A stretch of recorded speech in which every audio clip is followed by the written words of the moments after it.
Dude, Vinny, great to see you, man. Thanks for joining us. No worries. Good to be in, Nader. Oh, dude, all right. So, Vinny, I thought maybe you could first start by explaining to the students what you're working on and what you're excited about. And then from that, because, again, they're students who are about to graduate, some of them get jobs, some of them be entrepreneurs, I thought maybe after that we could talk about your background and the decisions you made starting from college and maybe working our way up to where you are now. Does that sound good? Yeah, I don't think we have time for all that, but college was a long time we'll ago. See. Oh, and we have questions at the end too. So, but let's start with what you're working on and what you're excited about. Sure. So thanks. So I'm working on two things right now, actually. One is the company that Paul mentioned is Civic. Civic is, I'm now the chairman. I was, co-founder of it, and I'll talk about it in a second. And my other company is Waitroom, which is a video conferencing platform. And so, I think I'll give a quick background on myself. I've been in crypto for about a decade now. I got into Bitcoin in 2013. I built a mobile gift card platform back in those days, which became one of the biggest Bitcoin sites in the world during that era. Sold the company to First Data. It was actually a really great success story. We raised $5 million in venture capital. We sold it for north of $50 million in 2.5 years from startup to exit. And we kept growing the sales. And by the time I left, it was like over $125 million a year in sales of gift cards. And Bitcoin was a big percentage of that initially. But as it scaled, it became a smaller percentage. But, it's still around. It's a pretty big company now.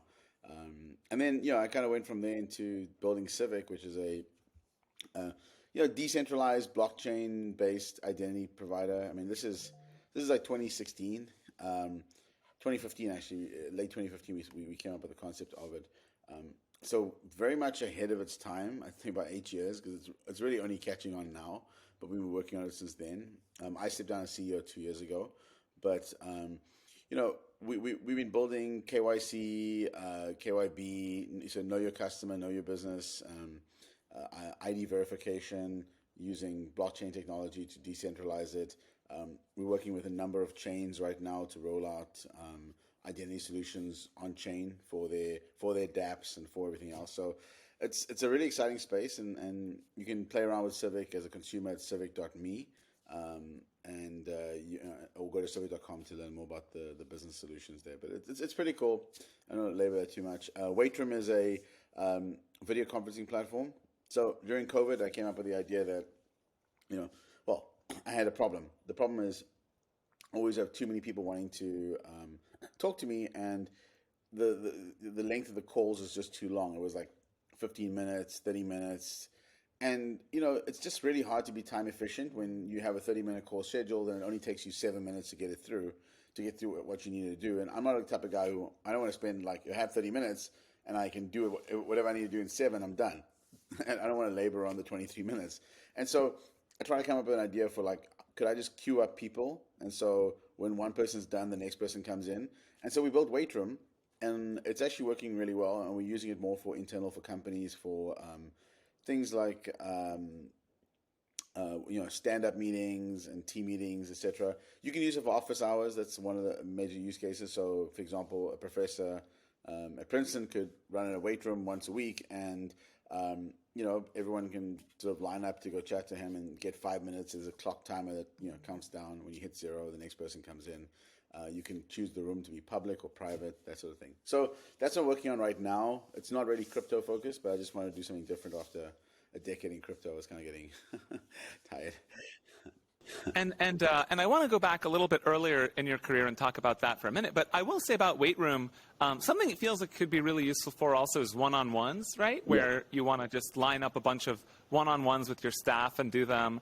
And another funny thing, Vinny, I don't know if you've ever met the founder of Yext, Y-E-X-T. I have. Okay. Yeah. So he actually has this 5 minutes one-on-one thing, almost exactly like the perfect. I'm pretty sure I inspired that. I message him as well, because I met him.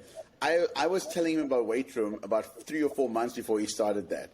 And I was like in Miami, we at Michael Arrington's house, and I was like, he's like, oh, this is really cool. And I emailed them and stuff, and I never heard back. And next thing I know, he's starting a short form video thing. I'm like, dude, I told you this is gonna be big. Yeah, dude. Of course, he got it from that, like from your seed. You know, I was like, this is, yeah, man, that's awesome. But I think it's great because with one-on-ones, it's like you're done with one, and then they queue up, and it's really great. So Vinny, to go back a little bit, it sounds like your kind of first foray into entrepreneurship was Gift, which is the gift card that was startup. My first. Okay. My first like real company, because I had a like events management company when I was at college, and but my first real tech company was 2003. I started a company called Incubator, and it just got sold to Carlyle Group 3 months ago for about $300 million. So I started in my bedroom in Johannesburg, and I built it out, and now it's kind of a global more southern hemisphere, Australia, South Africa, I think Europe as well.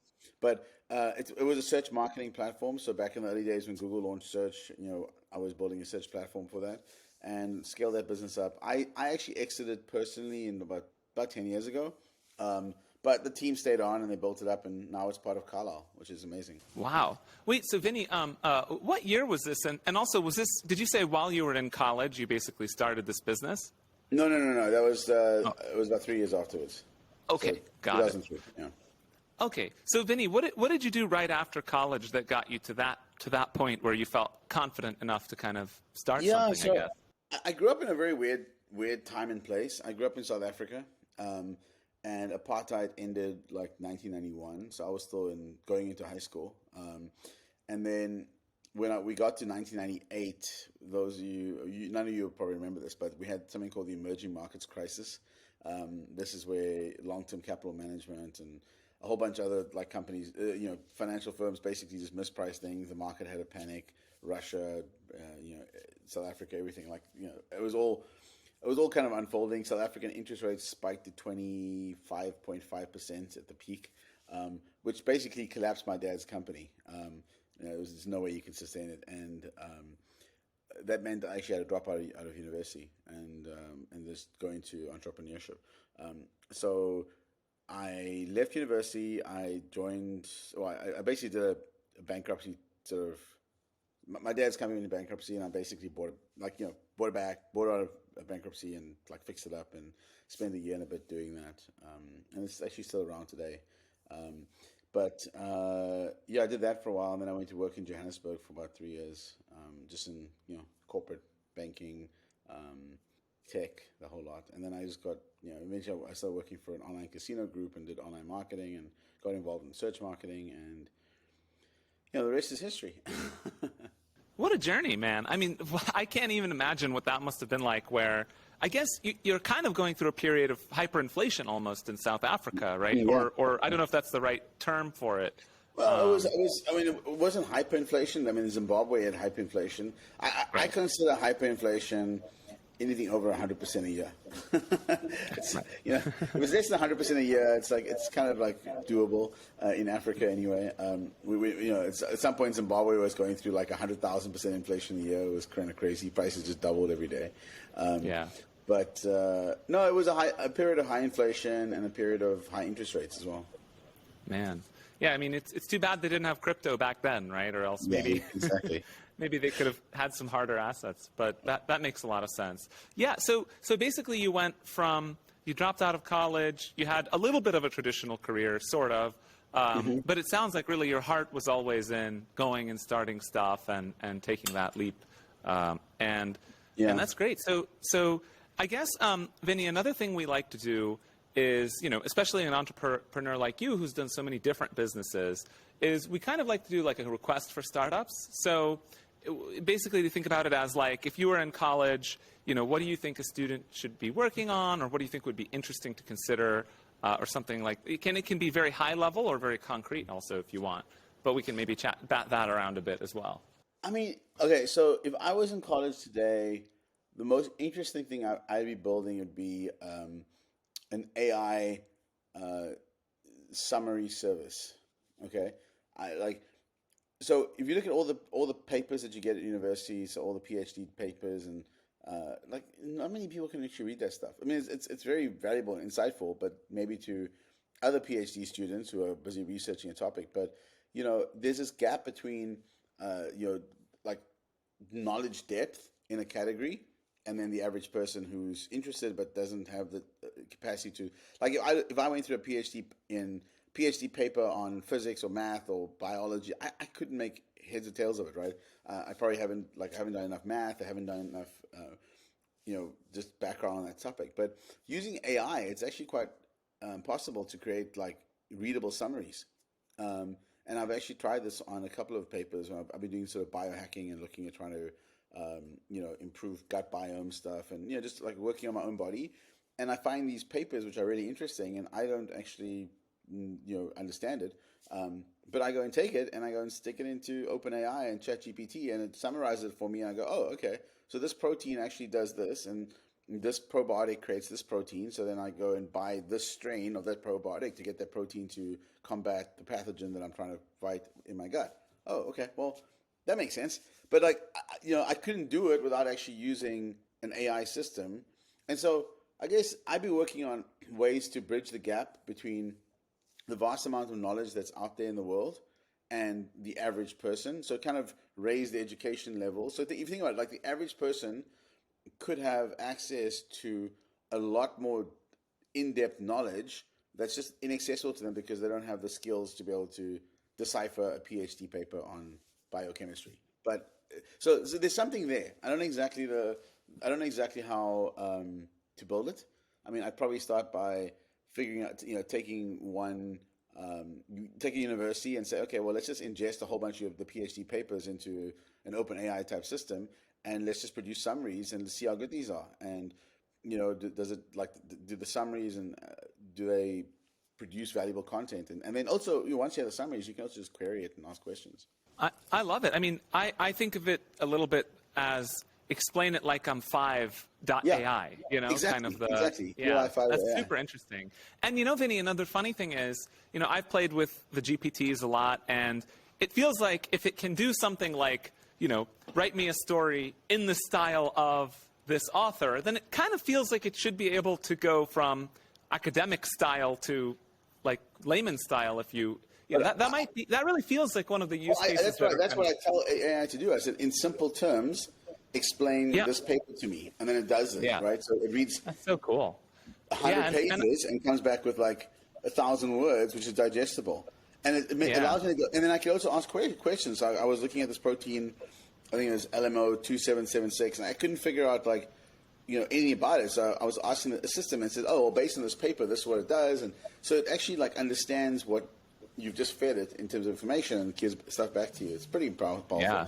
And another thing I love about it, I'll just as a principle, is usually with a disruptive technology like AI or crypto or whatever, right? There are these use cases that are like too far in the future, that like if you start them now, like it's too early, right? And then there's some that's like, oh, well, that's too late, like too many people are doing it. So I feel like another thing about your idea here is that it's kind of right at the edge of what's possible, so that if you went to do it, it might be in the perfect zone, right, for an entrepreneur to look at. So there's a number of companies that do book summaries, and there's Headway, there's tons of these guys out there, and Blinkist, and they, I think, manually go in. Up to now, they've been manually creating these book summaries. And as an example, I went to OpenAI, ChatGPT, and I typed in, give me a summary in 1,000 words of Moby Dick. And it gave me a really good summary of the whole story of Moby Dick in 1,000 words. Now, there's a business here, right? So there's a business of actually going out and saying, let's summarize large amounts of text, whether it's books, whether it's whatever, using AI and creating really good, 500 word, 1,000 word, 5,000 word summaries. And I personally think that the big opportunity, I mean, all these business summary books, like companies are already out there, so there's not really, sure, the AI can do a better summary, but like it's not going to really change much. Where AI is really powerful is the deep technical stuff, creating like, ELI 5, ELI 12 versions of deeply technical bits of information, and sort of bridging the gap between people who have got incredible depth of skills in a certain topic and people who just are trying to scratch the surface of it. I love it, man. I think it's great inspiration. So I have one more, Vinny. Do you have something interesting in crypto that you want to see, or that you're excited about with the same kind of prompt there? Crypto is tough, and I don't actually. I recommend like people, if you're deeply technical and mathematical and you want to go and do cryptography, then you should go into crypto. If you want to do product and consumer, I don't recommend crypto for anyone. I mean, I'm a product consumer guy, and I left crypto because I think it's a while for it to go mainstream in terms of the actual product usage. It's emerging. People are using it now. NFTs are interesting, but I don't think you learn a lot right now in crypto and I think you need to have a traditional product background to understand customer needs before you go into crypto, because crypto is really like the edges of society. It's like, it's the crazies, it's the very deeply technical people, and their perception and need for UX and UI is very different, right? So and crypto has a tough time breaking out from this niche sort of technical audience, maybe 100 million people, probably a lot less, into mainstream. Like, I know lots of people into crypto, they just buy it. They don't actually use it. They don't do anything with it. So that doesn't mean you're into crypto just because you're buying on Coinbase. The average person out there right now, it's just not. It's outside it's not usable for them. Yeah, I like to say crypto hasn't crossed the chasm yet. So it's like a lot of maybe early adopters, right? People who are deeply technical. And like you said, what's their use case, right? Most of them are just holding it for the speculative gains. So yeah, I mean, I think basically there's an argument you're making, which is you're kind of too early in crypto for that mainstream explosion, right? And so maybe until someone kind of breaks through that, maybe there are other things that the students can look at, right? Is a kind of the idea, I guess. I mean, are you saying with regards, like in the crypto realm, or? Yeah, for crypto, yeah. I really think going after companies that are I mean, NFTs are actually interesting because it's going to hit the mainstream pretty hard. I think so. I think if you're going to do anything in crypto, I would just go into NFTs. I wouldn't bother with no offense, like layer ones, like what you're working on, because it's deeply technical, right? And as much as you're trying to open it up, it's the actual applications that sit on top of the blockchains. So when you look at all the L1s out there and the L2s and whatever else, like like if you're just coming out of college, I wouldn't start there. I'd rather if you want to go into crypto, go and start on the application layer that's going to touch consumers. And if you so this is if you really want to. Personally, I think a better starting point is outside of crypto and then moving into crypto. But that's That makes sense. So basically, if you're in crypto, you think basically a relentless focus on real use cases and something that can go mainstream is important, basically. And don't kind of maybe don't build AWS. Try and build more like maybe a Snapchat or something that's an actual application. Yeah, exactly. That makes perfect sense to me. Yeah. Vinny, I think basically we covered your background. We went through some requests for ideas. Is there anything, Vinny, that you want to talk about or tell the students that coming out of school would be good advice for them, kind of open-ended? I definitely think that working in a startup is probably the best learning experience. I mean, going straight, if you are the corporate type, once you go in, you're going to get stuck there forever, and you might be able to escape one day, but the golden handcuffs are real. And it's interesting, when I sold my last company, Gift, and I went to work at a 30,000 person, company, First Data. The appeal of staying there is that, financially is actually really good. I mean, they take care of the people, they pay big bonuses, big stock options, and I can see how people just cannot leave. And we're talking like, 7-figure packages, and so it's just. But I left.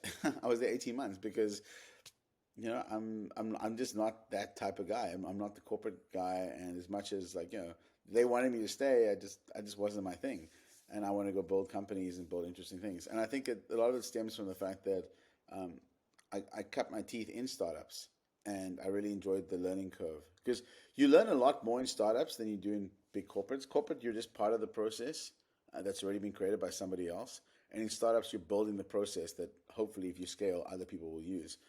And there's a lot more thinking. So like one is you're actually thinking through from a first principles basis how things work in a company and an industry.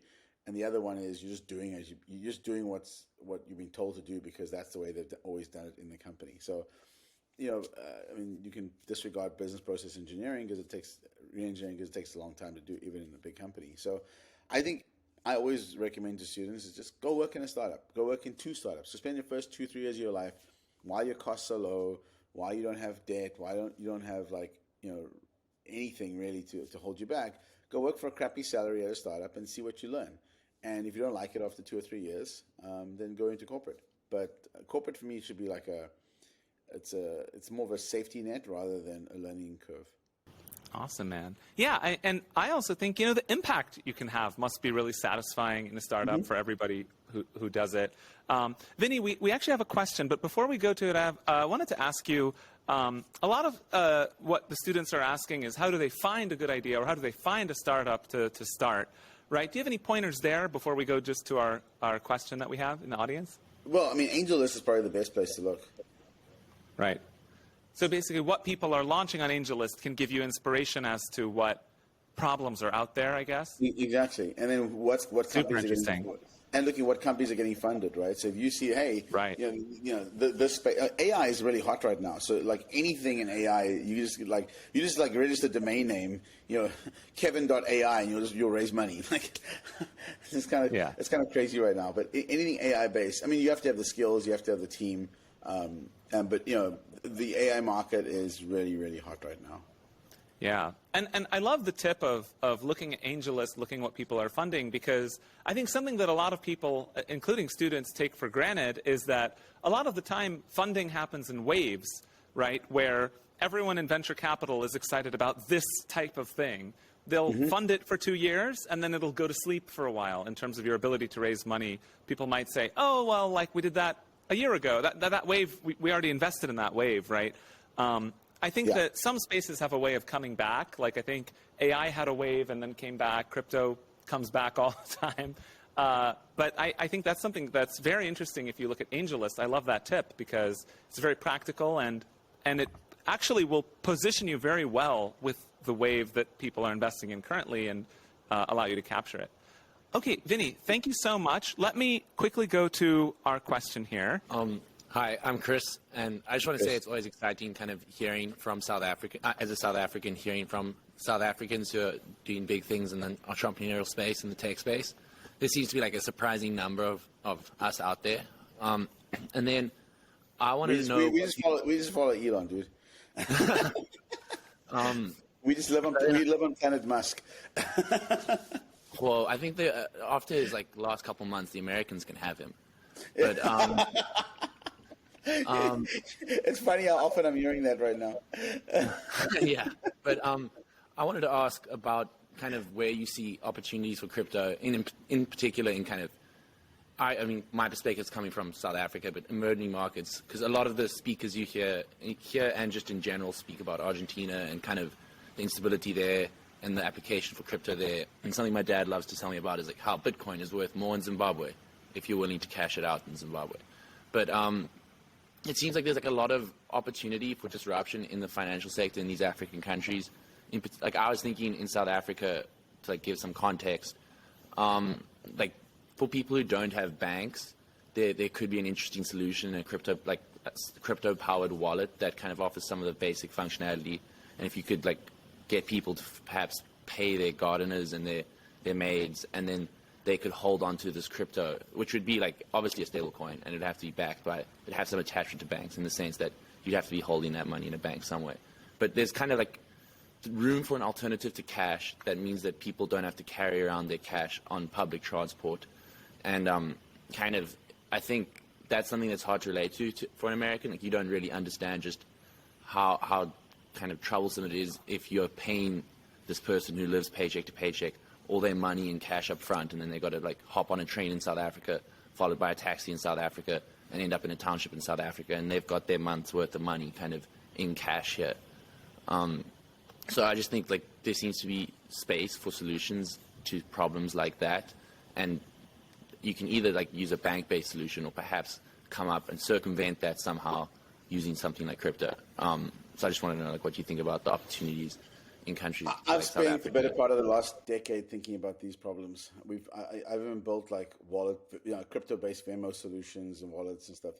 The biggest issue, quite frankly, is the financial system is ruled by the banks and the governments. And every time we've tried things, it fails. They use the KYC rules. They use anti-money laundering sort of rhetoric. And the banks are scared, right? So the moment you build a global peer-to-peer cash system, you don't need banks, and that's a big problem for the government. So I think the cynic in me is going to say that, for the use cases you described, we're stuck with the banking system until it collapses, and it will eventually collapse, but we don't know when. And so until then, like, we just build crypto for other things, for use cases. I mean, Bitcoin's there for kind of store of value, but it's extremely volatile. So it's just really it's a transitory store of value. If you need to move money from one place to another, you can speculate on it. Things like Filecoin is really interesting for me because you can store data on the network, and there's actual real use case for data storage. Render is interesting because it's a GPU compute system. So crypto isn't playing in like more utilitarian areas. I think that's more interesting for me. The cash area is just, I think it's just riddled. There's just so many red herrings in the cash sector because governments, the moment it gets big, governments will squash it, for sure. And we've seen this happen. And so I'm a cynic on governments allowing crypto to run rampant as a cash system. Vinny, I'll throw in a little bit of spice for fun, which is, Sure. what do you think of USDC, right? So it seems like USDC is kind of, for the developing world, acting as a pseudo bank for all of these people, right? Do you think going after them right now? What's This that? is the whole point. The SEC is going after USDC right now. The SEC. You think they're going to get it? No, not USDC. It doesn't matter. It doesn't matter. They don't have to get any of this stuff. They just need to slow it down. So this is the problem with stablecoins, right? Stablecoins, the only thing that will probably work is an algorithmic stablecoin. So things like UXD protocol, that can possibly work. But the moment it's backed by assets or cash, the cash sits in a bank account or in treasuries or whatever, and it's subject to regulations. And the regulators can shut it down. And by the way, the banks are the ones that put pressure on the regulators and the governments because, it's the cartel, it's the lobby. Again, I'm the cynic here, but I've worked in the largest payments company in the world. I've built payments companies. I've worked in crypto for about a decade. I've done Bitcoin. I've done like so much shit. I can tell you now, I am, as far as I'm concerned, until I'll believe it when I see it. Not like it's a great intellectual masturbation to talk about it and trying to figure out how this works. But that's as far as you're going to get, in my opinion. I'd love to be proven wrong, because if it's proven wrong, it solves all these problems which I personally be wanting to solve in the rest of the world. South Africa. I mean, I invested in a company called Walla. Like, we've tried doing this so many times. It always goes down to governments do not want cash outside the government and the banking system. Yeah, man, I don't disagree. It's pretty tough. Yeah. By the way, Vinny, did you know that Basis, my last company, did you ever hear of Basis? Yeah, I know all about it. And we spoke about it before, and I remember. Yeah, you're preaching to my heart, because it's like, oh, darn it, like. But anyway, awesome, man. Do you have any more questions, Chris? Or, okay, Vinny, man, I think we're good. But thank you so much for coming, man. The students really appreciate it. I had a great time, and I'll let you get on with your weekend. But thanks so much, man.